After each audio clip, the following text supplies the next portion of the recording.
ఒక విద్యార్థి ఫిట్స్ వచ్చి చనిపోయాడు అధ్యక్ష. మనం కాపాడుకోలేకపోయాం. అంబులెన్స్ ఉన్న అంబులెన్స్ హాస్పిటల్ తీసుకెళ్ళినా ఆ పిల్లడు మనం కాపాడలేకపోయాం.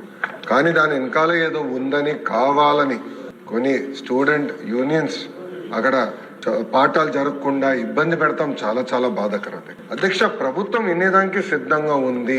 తప్పు జరిగితే సరిదిద్దుకునేదానికి కూడా మేము సిద్ధంగా ఉన్నాం.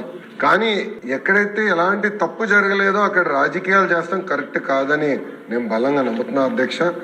అందుకే ఇప్పుడు విద్యార్థి సంఘాలు కానివ్వండి, వాళ్ళ నాయకులను కూడా కోరేది మొత్తం ఉన్నత విద్య కానివ్వండి, మనం అందరం కలిసికట్టుగా బలోపేతం చేయాలి, మెరుగుపరచుకోవాల్సిన అవసరం మనందరిపైన ఉంది. మీరు కూడా దీంట్లో భాగస్వాములే. కరికులం గురించి మాట్లాడదాం, ఇంప్రూవ్మెంట్స్ గురించి మాట్లాడదాం, కలిసికట్టుగా ముందరికి వెళ్దాం. పారదర్శకంగా అద్భుతమైన వైస్ ఛాన్సలర్స్ నియమిస్తున్నాం. ఎలాంటి పొలిటికల్ ఇంటర్ఫియరెన్స్ లేకుండా నియమిస్తున్నాం. ఎందుకు చేస్తున్నాం అంటే Andhra university among the top 100 యూనివర్సిటీగా తీర్చిదిద్దాలనే టార్గెట్ గౌరవ ముఖ్యమంత్రి నారా చంద్రబాబు నాయుడు గారు నాకు ఇచ్చారు అధ్యక్ష.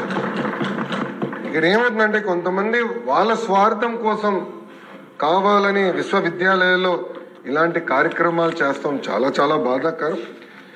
ఈ హౌస్ నుంచి కూడా వాళ్ళని కోరుతున్నాను, రండి కూర్చోండి, మన సమస్యలు మనమే పరిష్కరించుకోవాలి తప్ప పెద్ద పోరాటాలు చేయాల్సిన అవసరం లేదు. గత ప్రభుత్వంలా కాదు, ఎక్కడ మేము ఆంక్షలు పెట్టట్లేదు, పోలీసులను పెట్టట్లేదు. అలా అని కావాలని మన వైస్ ఛాన్సలర్ గారిని ఇబ్బంది పెడతాం కానివ్వండి, వాళ్ళ విధులకు ఇబ్బంది కలిగిస్తాం కరెక్ట్ కాదని వాళ్ళందరినీ నేను తెలియజేస్తూ, రాజు గారు చెప్పినట్లు తప్పనిసరిగా ఒక యాక్షన్ ప్లాన్ తయారు చేస్తాం దానిపైన కూడా. ఎందుకంటే పెద్ద వ్యవస్థ ఉన్నప్పుడు పొరపాట్లు జరుగుతాయి. 10 నిర్ణయాల్లో 3 పొరపాట్లు జరుగుతాయి. సరిదిద్దుకునేదానికి వైస్ ఛాన్సలర్ గారి దగ్గర నుంచి గౌరవ మంత్రివారి వరకు నేను అందరం క్లారిటీతో ఉన్నప్పుడు వాళ్ళు వచ్చి మాట్లాడాలి, సమస్య పరిష్కరించి ముందరకెళ్ళాలి. అంతేగాని ఇబ్బంది పెడతాం కరెక్ట్ కాదు. పిల్లలు చదువుకునే విశ్వవిద్యాలయాల్లో ఈ గొడవలు సృష్టిస్తే కరెక్ట్ కాదని మేము కూడా బలంగా నమ్ముతాం. వాళ్ళకి అప్పీల్ చేస్తున్నా. లేదు వాళ్ళు మారకపోతే మటుకు కఠినమైన యాక్షన్ మేమైతే తీసుకుంటాం అధ్యక్ష. వాళ్ళు కూర్చోవాలి, చర్చించాలి, మాట్లాడుకోవాలి.